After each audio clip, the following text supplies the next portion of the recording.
High in the frozen mountains of Vermont, a single mother named Grace Miller fought her way through a deadly blizzard, her two children clinging close behind, and a loyal German shepherd named Ranger leading the way. Hours earlier, their old car had died on an empty road, and so had every shred of certainty she once had. But through the storm's silence, Ranger suddenly stopped, barking toward a faint shadow between the pines. There, half buried in snow, stood an abandoned cabin, its roof sagging, its windows clouded with frost. Desperation left her no choice. She pushed the door open and stepped inside. Cobwebs hung like curtains of time, dust thick in the air, and in the corner, beneath a tattered blanket, lay a sealed wooden chest that seemed to wait for her. What Grace didn't know was that inside this forgotten cabin slept a secret buried 70 years ago, one that would test her faith, her love, and reveal a miracle she never believed could still find her. Before we begin, tell me, where are you watching from? Drop your country in the comments below. Snow fell in slow, silent sheets across the mountains of northern Vermont, blurring the pine ridges into a pale, ghostly landscape. The wind howled through the valley, carrying with it the weary sigh of winter, and through that storm crawled a rusted blue SUV, its engine sputtering like a dying heart. Behind the wheel sat Grace Miller, 36 years old, her fingers gripping the steering wheel so tightly that her knuckles whitened. She had once been composed, a woman of quiet resolve and soft grace, but months of losing everything had worn her thin. Her long chestnut hair, once carefully tied for office work, now clung in damp strands to her cheeks.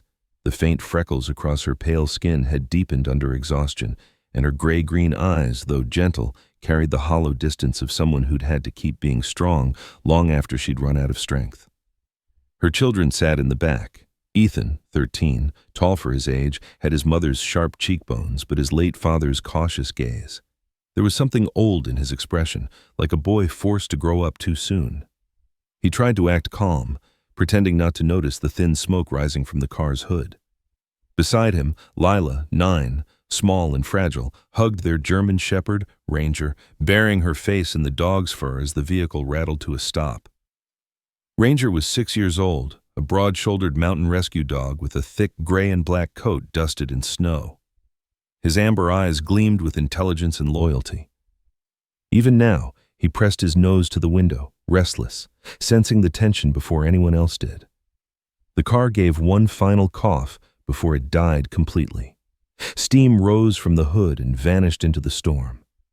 Grace closed her eyes for a moment, pressing her forehead against the steering wheel. The silence that followed wasn't peaceful. It was the silence of defeat. She whispered to herself, "It's just a detour. We'll find something." But her voice trembled. She had been saying that for months, ever since she'd lost her accounting job, the eviction, the long nights in cheap motels, and the growing fear that her children would soon see through her brave face. Ethan glanced forward. "Mom? What now?" Grace lifted her head. "We walk. We find shelter." Ranger whined softly, as if agreeing. Grace opened the car door, the cold biting her skin instantly, and the snow came at her sideways, slicing into her face. She pulled her wool hat lower, grabbed the flashlight, and motioned for the kids. They trudged into the white blur, following the faint trail of Ranger's paw prints ahead of them. The dog moved with instinct, nose low, ears sharp, his body cutting through the storm like he'd done this all his life. After nearly an hour, the storm began to thicken. Grace's legs ached, her hands numb. She was about to call it off and suggest turning back when Ranger suddenly stopped, his head lifted, his nose twitching. Then he barked, deep, certain bark, and ran forward. Ethan shouted, "Ranger, wait!" But the dog had already vanished between two towering pines. When they caught up, they saw it, a cabin, half hidden by the slope and trees. Its roof sagged under the snow, the windows frosted opaque, and moss crept up the logs like a green scar. For a second, Grace thought it might collapse if the wind blew harder. But then she saw smoke stains above the chimney, old but real. Someone had lived here once, maybe long ago. Ranger stood before the door, tail low, body rigid, his ears twitched. Grace approached slowly, one arm shielding Lila, the other gripping the flashlight. She pushed on the door and it groaned open. The smell of dust, pine resin, and something faintly metallic filled the air. The cabin's interior was dim and cold, yet strangely intact. A stone fireplace at the far end, an overturned chair, shelves lined with jars still sealed. Ethan walked around, shining his flashlight. "Think we can stay here?" Grace hesitated. The responsible part of her whispered about trespassing, but another part, older, primal, told her this was the only option. "Just for tonight," she murmured. "We'll clean up, stay close to the fire." They found a box of old matches and a few pieces of dry wood stored in a corner. Soon the flames flickered to life, throwing long shadows across the room. Lila sat with Ranger, combing snow out of his fur, whispering something only the dog could hear. Grace watched her daughter's small hands and felt her throat tighten. Lila had always been sensitive, imaginative, too aware for her age. She wondered what kind of world her daughter would remember from all this, the fear or the warmth. When Ethan fell asleep on the rug and Lila dozed beside Ranger, Grace finally let her guard down. She sat near the fire, rubbing her hands together, staring into the flames. Her mind drifted to the last argument with her ex-husband before he disappeared for good. The day he'd called her a dreamer too naive for survival. She'd hated that word ever since. Dreamer. What was wrong with believing in something better? Ranger lifted his head suddenly, ears pricking. Grace turned. The wind had stopped. The only sound was the faint creak of wood shifting in the cold. The dog rose and padded toward the door, nose twitching, body stiff. Grace's pulse quickened. "What is it, boy?" she whispered. He didn't bark, just stared at the door, eyes glowing faintly in the firelight. Then, after a long, breathless moment, he relaxed, circled twice, and lay down again, but his gaze stayed fixed on that door until Grace fell asleep. Outside, the snow eased. The moon slipped through the thinning clouds, spilling pale light over the cabin's roof. For a moment, the forest seemed utterly still. But just beyond the trees, half buried in the snow, a faint set of footprints led away from the cabin, prints far too large to belong to any of them. The morning broke cold and pale. Sunlight scattered thinly through the high pines. The storm had passed, leaving the forest blanketed in fresh snow that muffled every sound. Grace awoke on the worn rug by the fire, stiff from the hard floor but thankful for warmth. The embers still glowed faintly, and beside her, Ranger stirred, stretching his powerful frame before rising to sniff the air.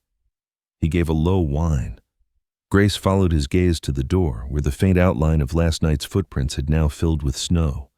For a moment she wondered if she had imagined them, but something about Ranger's alert posture told her she hadn't. Ethan was already awake, sitting cross-legged near the window. His hair was messy, his breath fogging the glass as he looked outside. "There's nothing out there," he said, but his tone carried unease. Lila slept soundly beside the fire, one hand still resting on Ranger's fur. Grace smiled faintly at the sight before she rose, rubbing her shoulders and peering around the cabin in daylight for the first time. It was larger than it had seemed at night.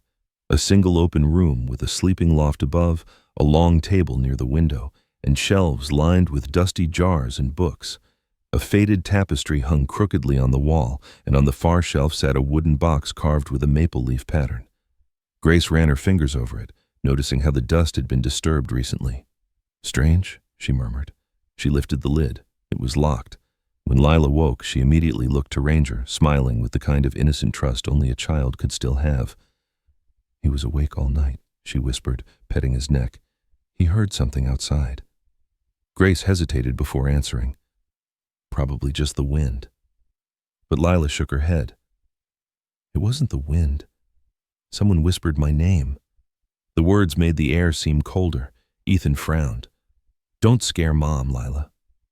"I'm not," Lila insisted softly. "It was a woman's voice. She said, 'Find the light.'" Grace dismissed it gently, though the phrase echoed in her mind long after.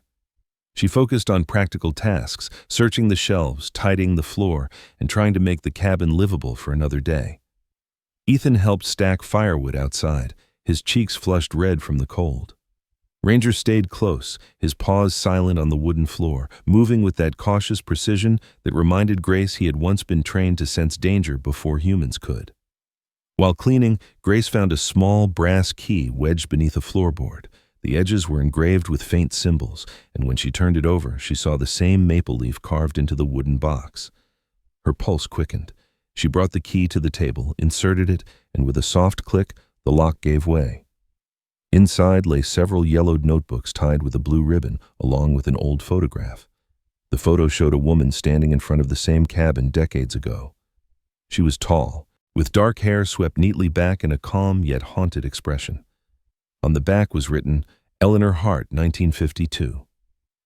Grace opened the first notebook carefully. The handwriting was elegant and deliberate. December 14th, 1951. The snow returned tonight. I heard them outside again. They say the woods are cursed, but it's not the woods. It's what we've buried beneath it. Grace read in silence, her brow tightening. Eleanor wrote of her isolation, her fear, and of being watched by men from the nearby town of Silver Creek. She mentioned land deeds, false signatures, and secrets hidden in the heart of the house. Grace felt a strange chill. Ethan leaned over her shoulder. Who was she? I think she lived here, Grace said quietly. Maybe she owned this place. Lila's voice piped up from across the room. Then where did she go? Grace didn't answer. Later that afternoon, as the sun lowered behind the trees, Grace decided to walk to the edge of the forest, hoping to find a road or a sign of civilization. Ethan insisted on coming, but she left Lila at the cabin with Ranger. Stay inside, lock the door, and don't open it for anyone except us, she told her. Lila nodded solemnly. They trudged through the snow for nearly half an hour, but the forest only deepened.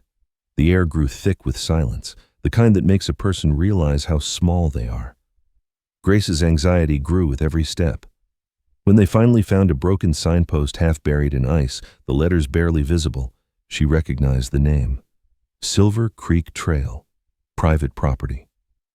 On the way back, Grace caught a glimpse of a figure between the trees, tall, wearing a dark coat. She froze, clutching Ethan's shoulder, but when she blinked, it was gone. Probably a shadow, she whispered, more to herself than to him. Still, she didn't stop looking over her shoulder until the cabin came back into view. When they returned, the air inside felt heavier. Lila was sitting by the fire, pale and wide-eyed. Ranger stood stiff beside her, tail low, hackles raised. What happened? Grace asked. Lila pointed to the wall near her bedroll. Someone knocked, she said, 3 times, like this. She rapped softly on the wood. Tap, tap, tap. Ranger growled, but then he stopped, like he was listening. Grace examined the wall, half expecting to see cracks or marks, but found none. She forced a smile. Old cabins make noise, sweetheart. Wood shifts, animals move. But even as she said it, she heard a faint creak from the rafters above, slow and deliberate. Ranger's ears twitched, his eyes locked on the ceiling, and he gave a low, warning growl. That night, as the firelight danced across the walls, Grace sat awake reading more of Eleanor's journal. One line struck her deeply. The whispering comes when the snow is thickest. They are not ghosts, but memories that refuse to fade. She closed the book, uneasy. Ethan slept, restlessly, and Lila dreamed fitfully beside Ranger, whispering words Grace couldn't make out. Ranger lifted his head once more, his gaze fixed on the window. Outside, between the trees, a faint glimmer moved, like a lantern swaying in invisible hands. The dog stood, muscles tense, and gave a single sharp bark that cut through the stillness. Grace bolted upright, heart pounding, but when she reached the window, there was only the forest, dark and endless. In the distance, far beyond the first line of trees, something stirred, slow, heavy, almost human. The third night in the cabin came with heavier snow, swallowing the forest in white silence. The air had that hollow stillness before a storm, and even the trees seemed to hold their breath. Grace sat near the fire, her hands wrapped around a tin mug of weak coffee, her thoughts tangled between fear and determination. The journals of Eleanor Hart lay open on the table beside her, their pages rippled by age and heat. She couldn't stop rereading the same line. The truth is beneath the heart of the house. Ethan sat by the window again, sketching maps of the area on a torn grocery bag, trying to make sense of where they might be. His jaw had become sharper, his shoulders more squared, traces of adolescence shifting into something harder. He'd barely spoken all day, except when asking if they could go back to town soon. Grace knew he blamed her for their situation, though he never said it aloud. He reminded her of his father that way, quiet, proud, internal. Lila was curled up on the rug beside Ranger, tracing shapes in the dust with her finger. She'd become oddly calm since the incident the night before. Her voice had grown soft, thoughtful, like she was listening to something nobody else could hear. At times, she would look toward the fireplace with a small smile, whispering as though to an unseen friend. Ranger stayed beside her constantly, watchful, head occasionally lifting toward the walls as if tracking a sound beyond human hearing. "Mom," Ethan said suddenly, "we should go tomorrow, before the next storm." Grace didn't look up.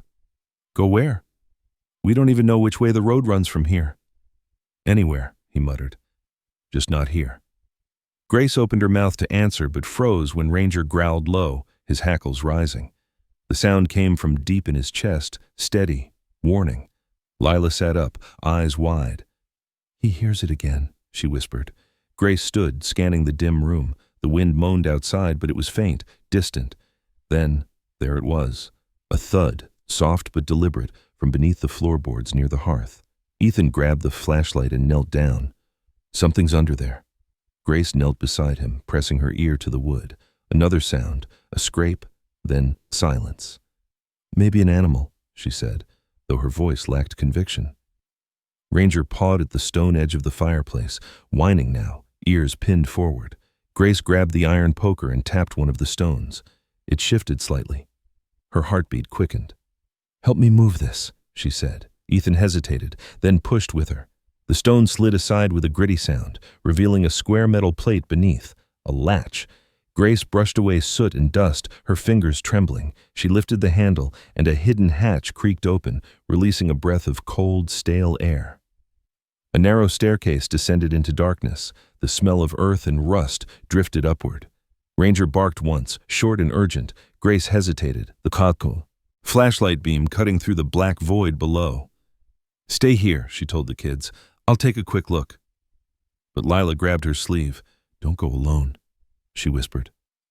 "He'll protect you." Her small hand rested on Ranger's head. Grace nodded slowly. "All right then. Come on, boy." She descended the steps with Ranger close behind, his paws clicking softly on the wood. The air grew colder, heavy with the weight of time. At the bottom, her light revealed a small underground room, rough stone walls, shelves lined with rusted tins, and in the center, an old wooden chest bound with iron straps. Dust floated like ash in the beam of light. Grace knelt beside the chest, brushing off cobwebs. The latch was sealed with wax, stamped with the same maple leaf symbol she'd seen on Eleanor's box upstairs. Her hands trembled as she broke the seal and lifted the lid.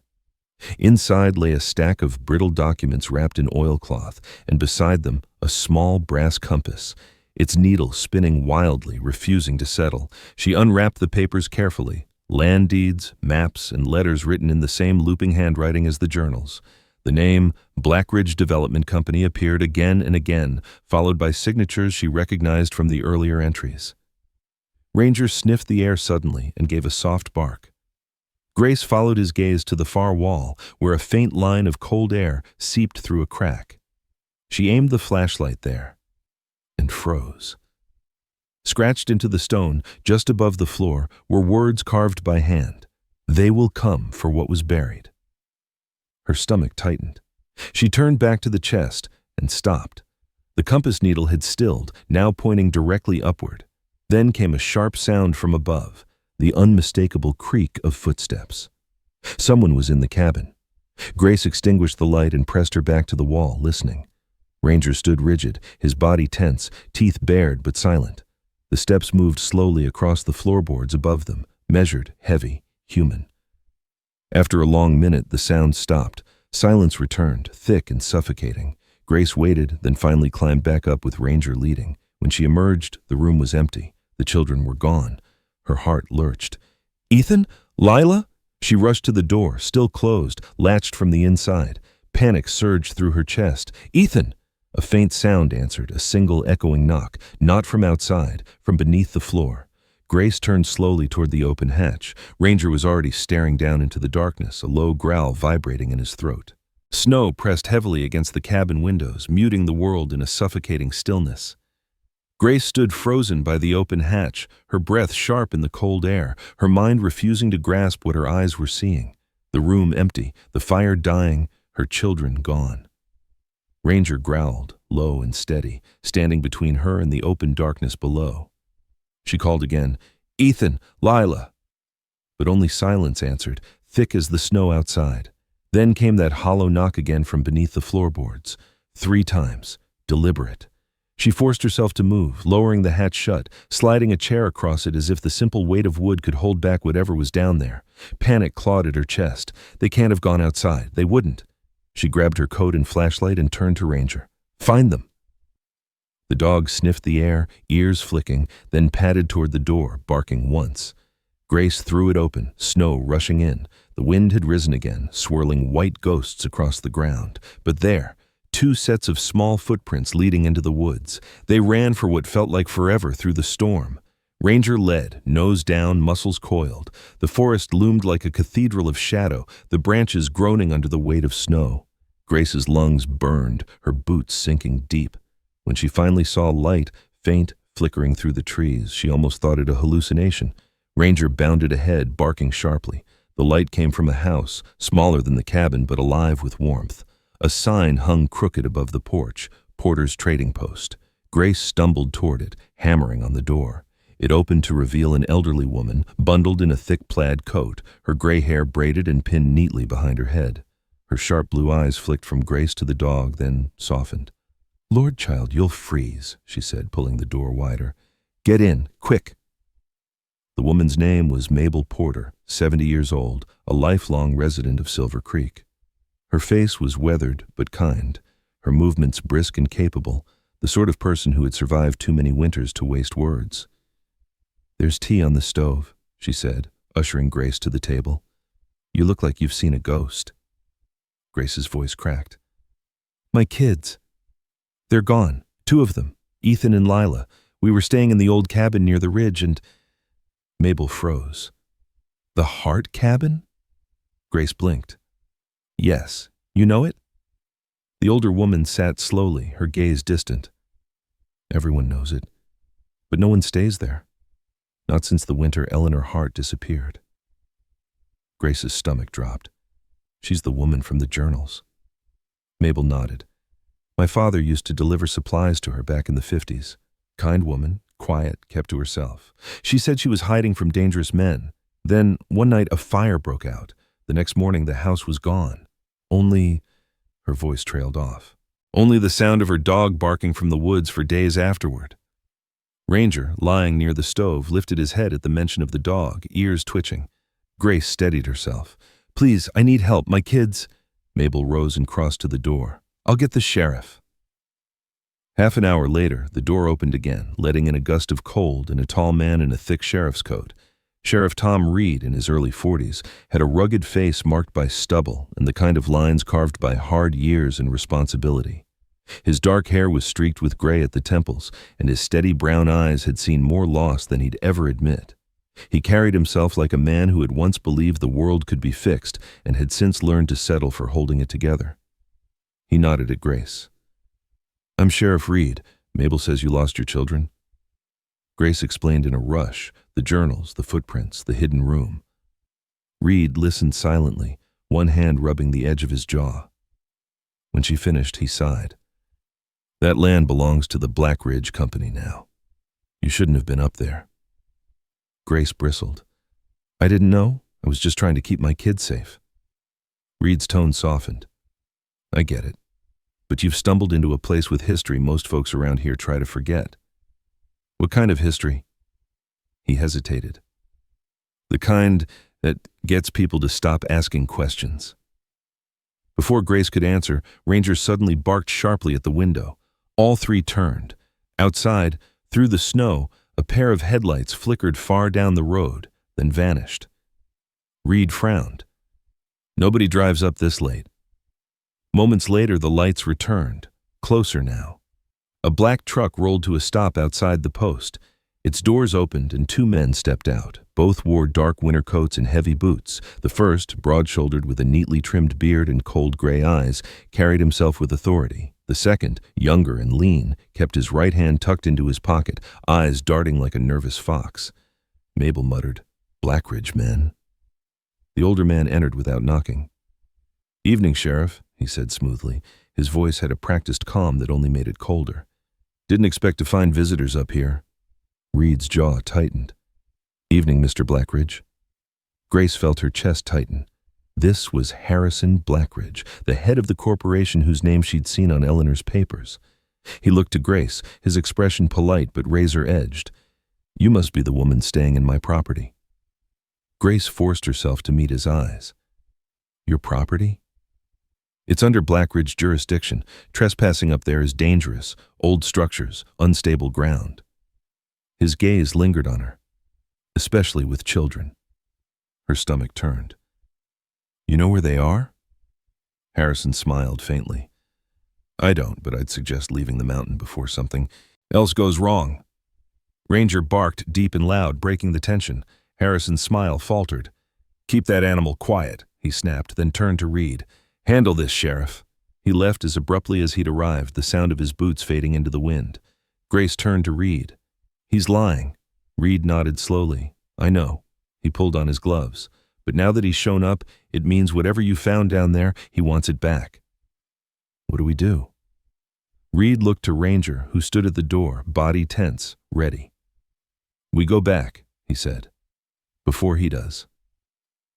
As they stepped into the night, the storm began again, erasing all tracks behind them.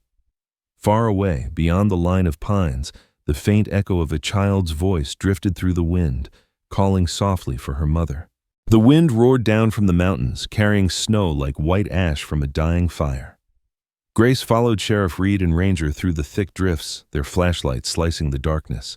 The trees around them stood like silent witnesses, tall and unmoving, while the storm howled through their branches. Grace's breath came ragged, her face raw with cold, but she didn't stop. Every sound, a crack of ice, a shifting branch, made her heart leap with hope and dread. Somewhere in this frozen wilderness, her children were waiting. Sheriff Reed moved with steady confidence, the beam of his light sweeping across the woods. "Tracks go cold near the ridge," he muttered, kneeling beside a half-buried footprint. "Fresh snowfalls covered most of it, but I'd say they were dragged, not walked." Grace's voice trembled. "Dragged?" He met her eyes. "Don't panic. If Blackridge took them, they're not far. He's too cautious to leave witnesses loose." He rose, his expression grim. "He wants whatever's in that cabin." Ranger barked suddenly and darted ahead, tail stiff, ears pinned forward. Grace followed without hesitation, stumbling through the snow until the beam of her light caught the outline of the Hart cabin, looming out of the storm like a ghost from memory. The windows flickered, faint light from inside. Grace's heart pounded. "They're here," she whispered. Reed drew his pistol. "Stay behind me." But Ranger didn't wait. The dog bounded toward the cabin, barking furiously. Grace and Reed followed close behind, crunching over the frozen steps. Reed kicked the door open, and they entered to find the cabin transformed. The hatch to the basement was wide open, light spilling from below. Voices echoed faintly. Reed motioned for silence and descended first, Grace behind him. The underground chamber was lit by a single lantern, and there, kneeling near the chest Grace had found before, was Harrison Blackridge. His coat was gone, sleeves rolled up, dirt streaking his expensive shirt. He was rifling through papers, his face twisted in frustration. Behind him stood a younger man holding a flashlight, the same nervous-looking assistant from the trading post. And in the corner, bound but unharmed, were Ethan and Lila. Grace froze, her heart in her throat. The moment Lila saw her mother, she cried out, "Mom!" Harrison spun around. "You shouldn't have come back," he said flatly. Reed stepped forward, gun leveled. "It's over, Harrison." The older man laughed, bitter and cold. "Over? You think this ends with me? That woman, Eleanor Hart, tried to expose the truth 70 years ago. Do you know what it cost her? You can't fight what you don't understand." Grace's voice shook with fury. "She was murdered, wasn't she?" Harrison's smile faded. "She burned herself alive before she'd let us have what was buried here." He gestured to the documents in his hand. "But she left it all behind. Deeds, confessions, names. Proof that every inch of this land was stolen by my grandfather. Proof that could destroy my family." Reed's voice hardened. "That's why you burned her house." Harrison's jaw clenched. We built everything from the ashes. You think the law will undo that now?" Ranger growled, teeth bared. Harrison's assistant raised his flashlight defensively. "Control your dog!" But Ranger lunged before anyone could move, knocking the man off balance. The flashlight clattered to the floor. Reed seized the moment, tackling Harrison to the ground. The lantern toppled, spilling flame across the floorboards. Grace rushed to the children, cutting their bindings with trembling hands. You're okay," she whispered, pulling them close. Smoke filled the air. Reed shouted, "Get them out!" Grace gathered the papers from the chest, shoving them into her coat. The fire caught quickly, crawling up the wooden beams like hungry vines. Ranger barked, herding Ethan and Lila toward the stairs. The heat grew unbearable. Grace turned back just in time to see Harrison struggle up, eyes wild. "You can't take that!" he roared, reaching for her. Ranger slammed into him, knocking him back into the spreading fire. Grace screamed, but Reed pulled her away. "Go!" They burst through the door into the blizzard, the cabin behind them a pillar of flame and smoke. The snow hissed as embers fell, and for a moment it looked as though the forest itself had caught fire. Grace collapsed in the snow, clutching her children. Ranger stood beside them, chest heaving, fur singed but unharmed. Reed stumbled out moments later, coughing. Soot streaked across his face. "He's gone," he rasped. "It's over." They watched in silence as the cabin burned, the final resting place of secrets too long buried. The wind howled, but for the first time, Grace thought it sounded almost peaceful. Days later, in the sheriff's office, Grace handed the salvaged papers to Reed. The evidence within, signatures, letters, maps, was enough to trigger an investigation that would unravel the entire Black Ridge Empire. The land, once stolen, would return to the people of Silver Creek. Reed closed the folder gently. "You did what Eleanor couldn't." Grace shook her head. She never left. She was waiting for someone to listen. Outside, spring had begun to thaw the edges of the snow. The air smelled faintly of pine and wet earth.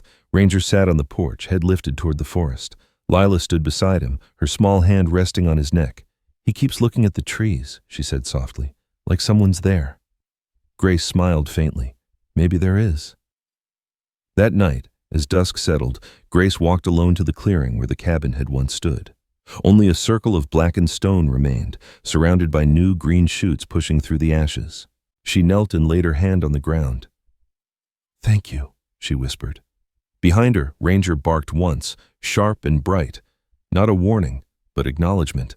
And for an instant, as the wind stirred the pines, Grace thought she heard another bark, distant and faint. A reply from somewhere far beyond the trees. The forest was remembering. Sometimes, God doesn't speak through thunder or light. He whispers through the quiet persistence of love, through a mother's courage, through a loyal dog that refuses to give up. What happened in Silver Creek wasn't just the uncovering of an old secret. It was the proof that even in the coldest storms, grace still finds its way home. When Grace and her children walked out of that burning cabin, it wasn't just survival. It was resurrection. The same fire that destroyed the past also gave birth to renewal. In every fallen snowflake, in every scar left behind, there was a reminder that miracles don't always arrive as we expect. Sometimes they come as a second chance. Maybe you too are walking through your own winter right now. A loss, a struggle, a silence you can't explain. Hold on. Because somewhere in the ashes of what you've lost, God is planting the seed of what you'll become. If this story touched your heart, share it with someone who might need a little faith today. Leave a comment, tell us where you're watching from, and don't forget to subscribe for more stories of hope, love, and quiet miracles. May God bless you and your loved ones. May He walk beside you in your darkest storms and remind you that no night is too cold for His light to find you.